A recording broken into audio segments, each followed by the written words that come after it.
நம்மளுடைய இந்து மதம் சாக்தம் அப்படின்னு ஒரு அம்பால வழிபடுது, சைவம்னு சிவனை வழிபடுது, வைணவம்னு பெருமாளை வழிபடுது, சௌரம்னு சூரியனை வழிபடுது, கௌமாரம்னு முருகனை வழிபடுது, கானபத்தியம்னு விநாயகரை வழிபடுது.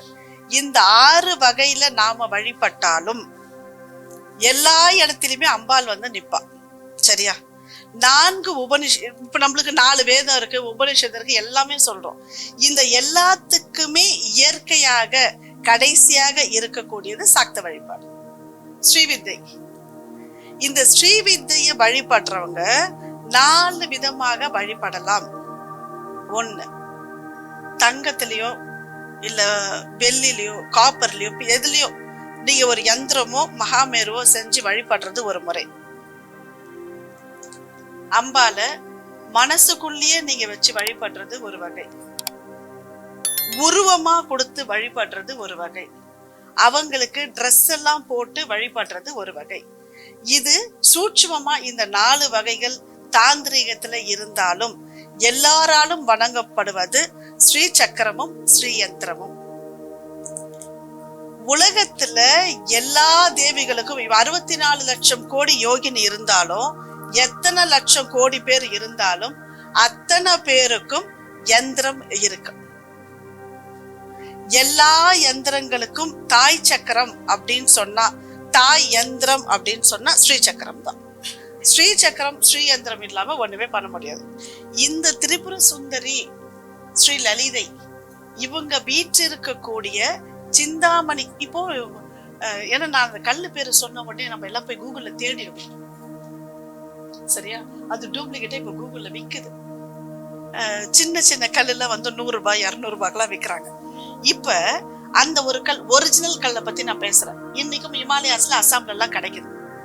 இப்போ அந்த கல்லு, சரியா, அந்த கல்லை ஒண்ணு எடுத்து வச்சு நீங்க ஏதாவது ப்ரே பண்ணீங்க அப்படின்னா நாம் கேட்டதை கொடுக்கக்கூடிய சக்தி அந்த கல்லுக்கு உண்டு.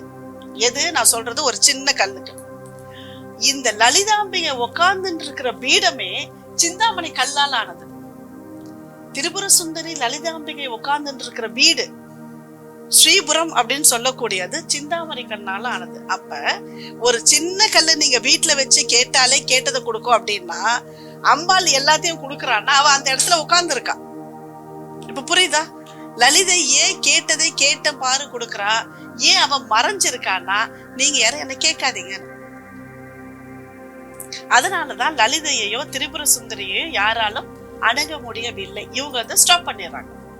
நாம நினைச்சுப்போம், நான் ஒவ்வொரு தடவை ட்ரை பண்றோம், போக முடியல நம்ம நினைப்போம். ஆனா அவ நம்மள வந்து நீ நம்ம மனசுக்குள்ள தேத்திப்போம், சரி இந்த தடவை இல்ல அடுத்த தடவை போய்க்கலாம். அந்த எண்ணத்தை கொடுக்குறவளே அவதான். நீ இன்னும் கொஞ்ச நாள் வெயிட் பண்ண, எல்லாரும் வராதீங்க, பொறுமையா வாங்கன்றான் சிந்தாமணி வீட்டுக்கு. ஆனா நாம அடம் பிடிச்சி அவன் வீட்டுக்கு போனா கேட்டதுக்கு மேல கொடுப்பான். இந்த 15 நித்யா தேவிகளும் கூட 15, எப்படி நம்ம பையனுன்னா பையன் ஹஸ்பண்ட் மாதிரி 15 நாள் 16 தான். 16வது தெரியாமல் சூட்சுமமாக இருந்தாலும் நாம நினைக்கிறத நினைச்ச மாதிரி கொடுக்குறோம். அதனாலதான் அவங்க சொல்லுவாங்க ததாஸ்து. நிறைய குருமார்கள்லாம் பாத்தீங்கன்னா, நீங்க நம்ம சொல்றோம் எனக்கு வீடு வாங்கணும் சார், எனக்கு ஒரு 100 சவரன் நகை வேணும்னா கிடைக்குமா வாங்க அப்படி சொல்ல மாட்டாங்க. நீ நினைச்சது நடக்கும். ஏன் எஸ்கேப் ஆகுறாங்க? உனக்கு தேவையானதை அவங்க கொடுக்கல, நீ என்ன நினைக்கிறியோ மனம் போல் வாழ்வுன்னு ஒரு டயலாக் விட்டுருவாங்க. ஏன்னா உன்னுடைய கர்மாவுக்குள்ள நான் வரல. உன்னுடைய பூர்வ புண்ணிய பலன் எவ்வளவு இருக்கோ, உன்னுடைய எண்ணம் எவ்வளவு இருக்கோ அதுக்கேற்ற மாதிரி நடக்கட்டும். நீங்க நல்ல சில குருமார்கள்லாம் வாட்ச் பண்ணும் போது தெரியும், நீ நினைக்கிறது நடக்கும்பா, எண்ணம் போலவே இருக்கும்பா. உன்னுடைய அதுக்கு என்ன அர்த்தம்னா, உன்னுடைய தவ பயன் தவ பலன் எவ்வளவு இருக்கோ அதுக்கேற்ற மாதிரி கிடைக்கட்டும். எந்த நீ வாங்கிக்காத. என்னுடைய தவ பலனை கொடுக்கறதுக்கு நான் தயாரா இல்ல, என்னுடைய தவ பலனை நீ வாங்காதன்றதுதான் இன்டைரக்டா அவங்க என்ன சொல்லிடுவாங்க, நீ நினைச்சது நடக்கும். சரியா? ஏன்னா இந்த தவ பலன் கிடைக்கிறதுக்கு ஒரு சிலர் மட்டும் தான் தவ பலனை, யாருக்காவது எல்லாருக்கும் நான் கொடுக்குறேன், நான் எதுவுமே எடுத்துன்னு போக மாட்டேன். நம்ம ஒன்றும் விவேகானந்தர் இல்லைல்ல, அவரு துணி எல்லாரும் எடுத்துக்கோங்கன்னு சொல்லிட்டு போறதுக்கு நம்ம அப்படிலாம் இல்லை. அப்ப நாம என்ன பண்றோம், இந்த தவ பலனெல்லாம் என்னோடவே வச்சுக்கணும்னு நினைக்கிறோம். ஏன் அடுத்த பிறவியில நம்மளுக்கு கிடைக்கணும்ன்றதுக்காக. இப்போ திதி நித்யா தேவிக்குள்ள இப்ப நம்ம வந்திருக்கோம். நம்ம ஒவ்வொருத்தருடைய தவ பலன் எவ்வளவு இருக்கோ அவங்க சீக்கிரமா போயிருவாங்க. அவங்க திதி நித்யா கிளாஸ் லேட்டா அவங்களுக்கு தெரிஞ்சிருக்கலாம், ஆனா நம்மளுக்கு முன்னால அவங்க போயிடுவாங்க. ஏன்? அவங்களுடைய ஸ்ரத்தை எப்படி இருக்கோ, அவங்களுடைய பரிபூர்ணமா எப்படி வணங்குறாங்களோ அதுக்கேற்ற மாதிரி மாறிடும். இவதான் காலத்தையே நிர்ணயம் செய்யறவ. இந்த 15 பேரு தான். நீங்க காலம் ஓடணுமா, உடனே எது சொன்னாலும் இப்பெல்லாம் நம்ம ரொம்ப யோசிக்க வேண்டியிருக்கு. என்னன்னா, காலத்தையே நிர்ணயம் செய்யறோன்னு உடனே காலச்சக்கர கோயில் மதுரையில இருக்கே நாங்க போட்டாமா அப்படிலாம் கேட்க கூடாது. அதெல்லாம் போகணும்னு அவசியம் இல்லை. எனக்கு பொறுத்த வரைக்கும் நான் போனதும் இல்லை, போக தேவையும் இல்லை. சரியா? ஏன்னா இதுக்குன்னு வெளிநாட்டுல இருந்து வந்து அங்க போய் லைன்ல நின்று அவங்க நைட்டு 1:30 மணிக்கு வர சொல்லுவாங்க கோயிலுக்கு. அங்க போனா அது அங்க நிற்கும் ஒரு 1000 டிக்கெட்டு நைட்டோட நைட்டு.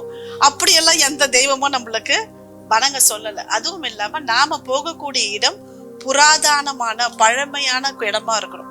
சும்மா இப்ப கட்டினது ரொம்ப அது அங்க போகும் பொழுது அங்க வேற யாராவது விட்டுட்டு போனா தேவையில்லாத எனர்ஜி நம்மளுக்கு வரும்.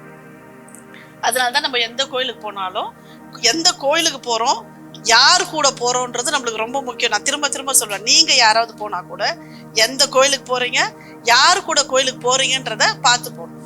சரியா? நம்மளே கொஞ்சம் தான் வச்சிருப்போம் அக்கௌண்ட்ல, 10 ரூபாய் தான் இருக்கும் நம்ம அக்கௌண்ட்ல. அங்க வேற ஏதாவது -10 விட்டுட்டு போயிருக்கோம் இல்லையா? அப்ப அங்க இருந்து 2 நம்ம கூட வரும். அது நம்மளுக்கு தேவையில்லாது. அப்போ நம்ம சில கோவில்ல இந்த மாதிரி யாராவது அவர்களுடைய நெகட்டிவ் கர்மாவோ ஒரு பாவ கர்மா விட்டுட்டு போனாலும் அந்த இடமே அதை சுத்தி பண்ணிடும். அதுக்கு பூஜையோ புனஸ்காரமோ தேவையில்லை, அந்த இடம் அதை கிளென்ஸ் பண்ணிடும். அப்ப நாம போகக்கூடிய இடமும் அந்த மாதிரியான இடமா இருக்கணும்.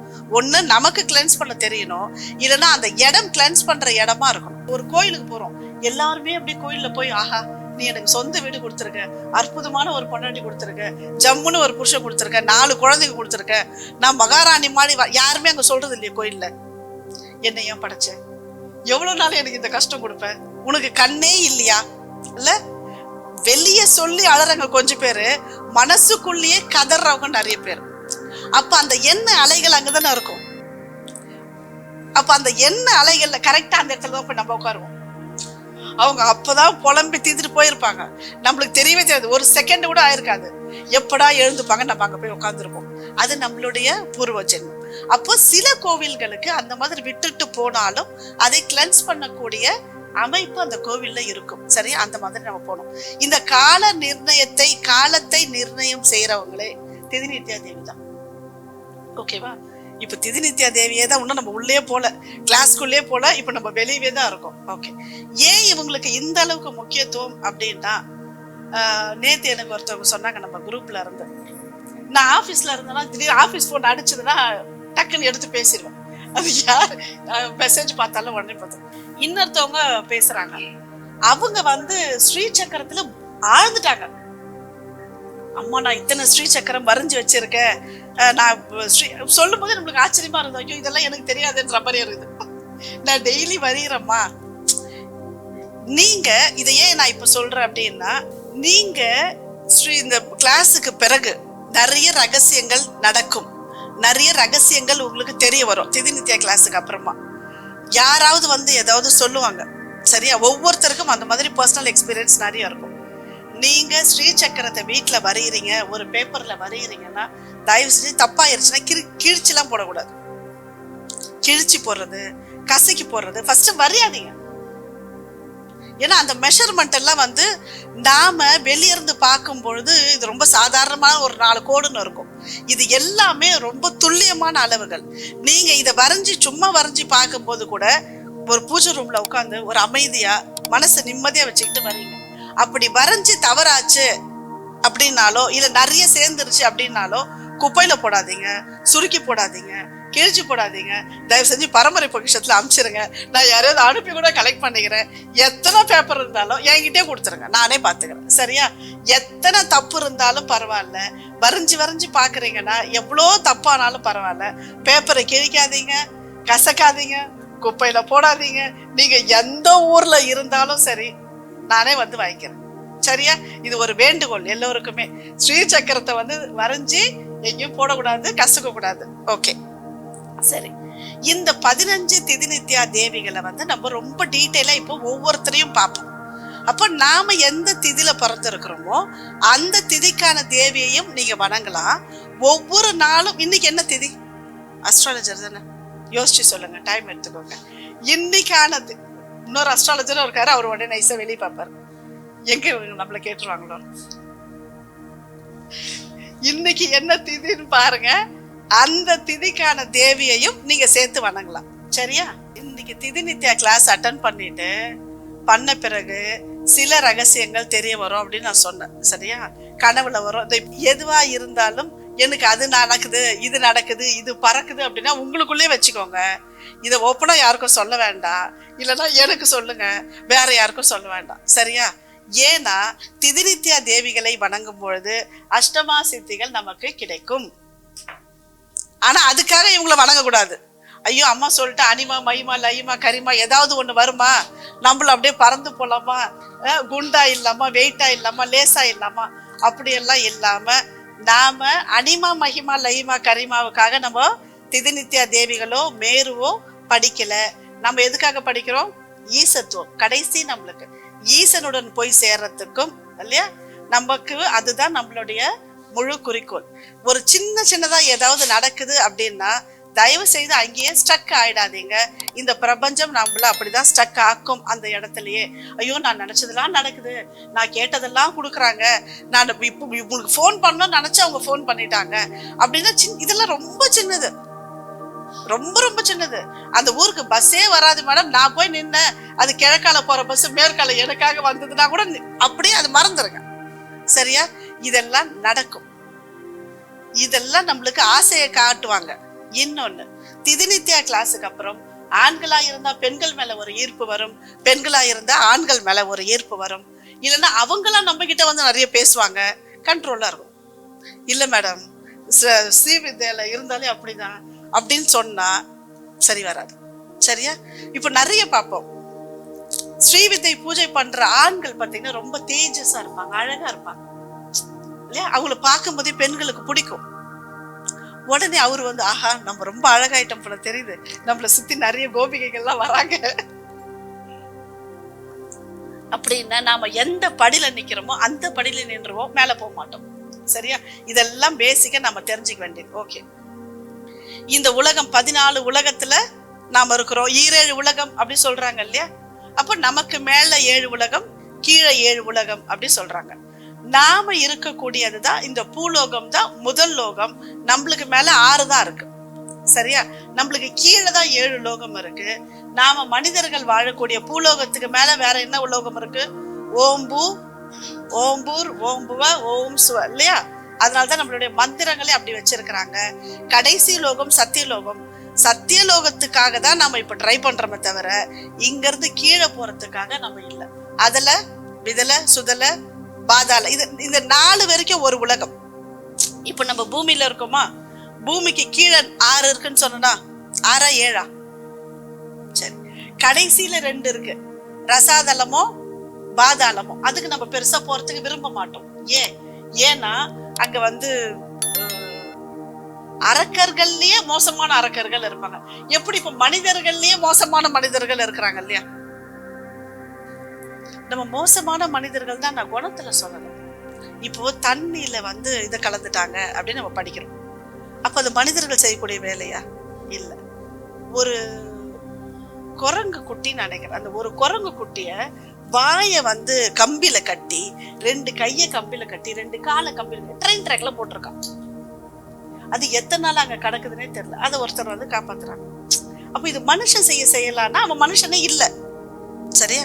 அப்ப ஓகே, இது ஒரு விதமான மனிதர்கள்.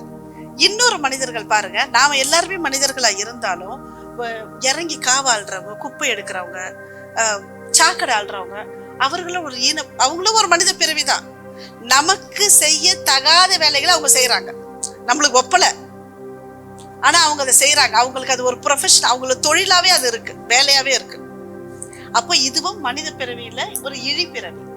அப்ப நாம அடுத்த பிறவி நமக்கு மேல இருக்கிற தேவலோகத்துக்கு போறோமா, இல்ல இந்த மனிதர்கள்லயே மேல மனிதர்களா இருக்கிறோமா, இல்ல இப்ப இருக்கிற மாதிரி மனிதர்களா இருக்கிறோமா, இல்ல எழி மனிதர்களா இருக்கிறோமான்றது நாம செய்யக்கூடிய செயல் தான் நம்மை நிர்மாணிக்கும். சரியா? அப்ப இது நமக்கு தெரிய வந்திருக்கு அப்படின்னா நம்ம என்ன ட்ரை பண்ணணும்? டெய்லி வணங்கி தேவல அந்த பிறவி அடையறதுக்கு முயற்சி பண்ணணும்.